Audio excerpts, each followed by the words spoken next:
Good morning, everybody. Orange J here with another Zenless Zone Zero video, and today we are going to do the Lazy Man's Guide to Anomaly in Zenless Zone Zero. What this video is I take a subject like Anomaly that has math formulas in it, you got to do some equation work, and it's kind of hard to understand, and I just streamline it for you. I'm going to tell you exactly what you need to know to succeed in building an Anomaly character and why what you're doing works in the simplest form possible. So it's going to be really easy to understand. I've had a lot of success with videos like this in the past. I think I will here. Now, if you're brand new to the game and you don't know what Anomaly is, it is the elemental circle next to an enemy's name. You fill it up by doing lightning damage or fire damage or electric damage or whatever, and when you fill it up, boom, it procs and deals damage and inflicts status effects on the enemy. We will go over that damage and those status effects at the very end of this video, and I'll show you which one is, better or the best or all of that. But for now, that's what it is, and it functions off of two main stats. Your two main stats for Anomaly are Anomaly Proficiency and Anomaly Mastery. Anomaly Proficiency will increase the damage that your Anomaly procs do. Anomaly Mastery will increase the rate that you fill up the Anomaly bar, so you proc it more often. Okay, now the easiest, most straightforward way to achieve those stats, to go find them, is to build yourself the Freedom Blues Disk Drive set. This set gives you 30 Anomaly Proficiency with the 2-piece bonus, and the 4-piece bonus reduces the target's Anomaly buildup resistance when you hit them with an EX special attack by 20%. Now, I'm not going to dive into the math here, that's not what this video is, but just know lowering the enemy's buildup resistance to Anomaly will help you fill up the bar faster, and getting the Proficiency 30 will help you do more damage as you fill up the bar faster. So you want the Freedom Blue set times 4 on your Anomaly characters. There are two other ways to get that stat easily. Anomaly Proficiency can be the main stat on your slot 4 disk drive. You're going to want that. And Anomaly Mastery can be the main stat on your slot 6 disk drive. You want to get that. So if you're building an Anomaly character, you're going 4-piece Freedom Blues, and then you're running main stat Anomaly Proficiency on 4, main stat Anomaly Mastery on 6. That's the gear breakdown in the simplest, easiest forms. Now, there are other stats that Anomaly characters care about after Anomaly Proficiency and Anomaly Mastery. Those stats are attack percentage, damage percentage, and penetration percentage. So you want to build those stats up on your Anomaly characters, and you want to avoid crit and crit damage, because Anomaly characters inflict their damage on the enemy through proccing Anomaly. Like, that's their main damage source. And Anomaly procs and the dots that come off of Anomaly procs cannot crit. So building crit and crit damage like you would build on a Soldier 11 or an Ellen or something like that is kind of wasted on an Anomaly character who's just looking for those big elemental procs from their Anomaly Proficiency. So avoid crit and crit damage, look for attack percentage, damage percentage, and penetration percentage, which means great 2-piece set options for an Anomaly character are things like Hormone Punk, which will give you 10% attack.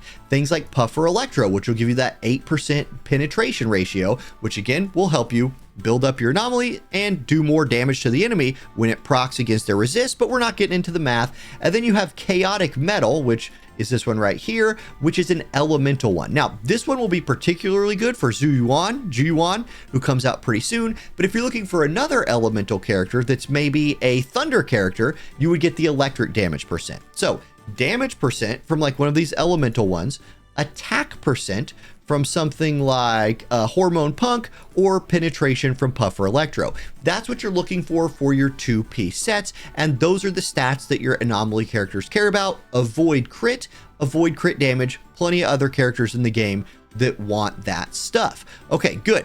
Now, the next thing I want to say, this is a little like, this is something I learned actually yesterday watching videos about Anomaly, is the Anomaly gauge, as you're filling it up, remembers the character that's building it up and calculates the damage that your Anomaly does based on the characters that built it up. So, for example, that's a little bit hard to understand. I'm going to break it down for you. If you have Big Mama Z, our new character coming out, police waifu, Zhu Yuan, if she comes out and she builds up the Anomaly bar 95% of the way, but then you swap her out for, a different character and they finish the Anomaly, the game remembers that 95% of that buildup was caused by Zhu Yuan, and so when it's calculating the damage, it will use her stats for 95% of the calculation, and the character that you swap to, which I guess in this case would only be Nicole, would only count for 5%. So the character that's building the anomaly the most wants to be the one with the most attack percentage and damage percentage and anomaly proficiency and all of that.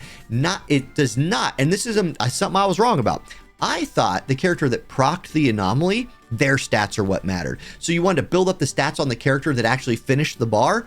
Doesn't matter. You want your character building the bar that has the best anomaly stats. So that's something I didn't understand, and it's something I wanted to bring to the table. Now, it's kind of confusingly worded in game, but now that I know that and I go back and read it, it makes sense to me.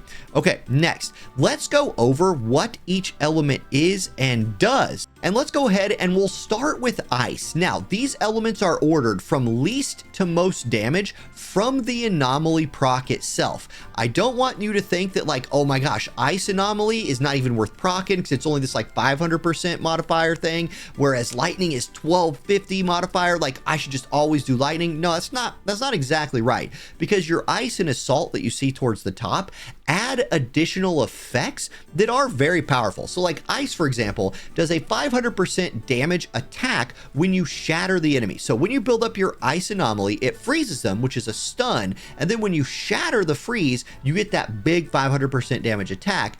Also now, the enemy will take increased crit damage, which will really help your like Ellen Joes and characters like that are just, you know, slapping this enemy with their high crit rate, pop off and deal more damage. So it will do a lot more damage than the 500%, but we are specifically talking about the anomaly here, not the like, you know, more complicated team builds and taking advantage of the crit damage taken debuff, stuff like that. Okay, assault, 713% damage. The big benefit of assault is that it's all front loaded. You don't have to wait for dots to trigger. You don't have to wait for your units to like hit the enemy more times to keep triggering extra damage. Assault is all front loaded, 713% mod attack, and it increases the days of the target, which will help you stun them with the days bar. So super useful, but you know, despite what a lot of people thought, assault is not the hardest hitting one.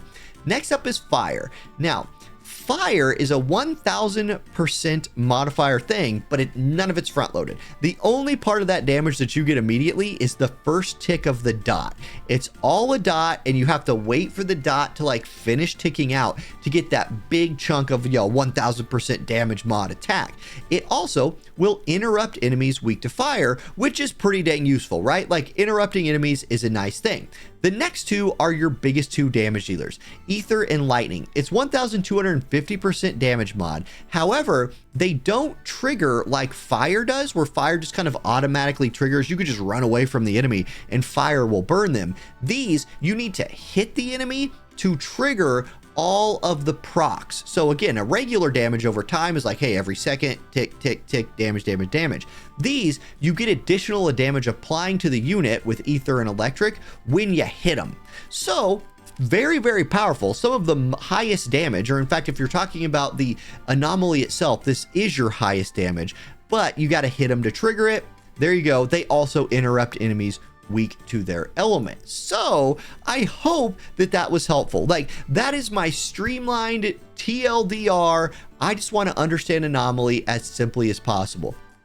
You can get really deep into this, and there's some great videos out there. There's some great guides out there on the internet that spend 20 minutes just diving into the math formulas for like how an enemy's defense against Anomaly is calculated, how your offense is calculated. I know a lot of people don't want that. They just want to know, hey, I want to build proficiency and mastery and attack percent and penetration percent, and then I'm going to pop off, and then this is the kind of effect I can count on when I pop off with my elementals. So there you go. Thank you guys for watching. If you have anything to add, if you add something good, I'll definitely pin it in the comments section. This is my easiest way of understanding Anomaly. I hope it was good for you. Have a great one, and I'll see you next time. Peace.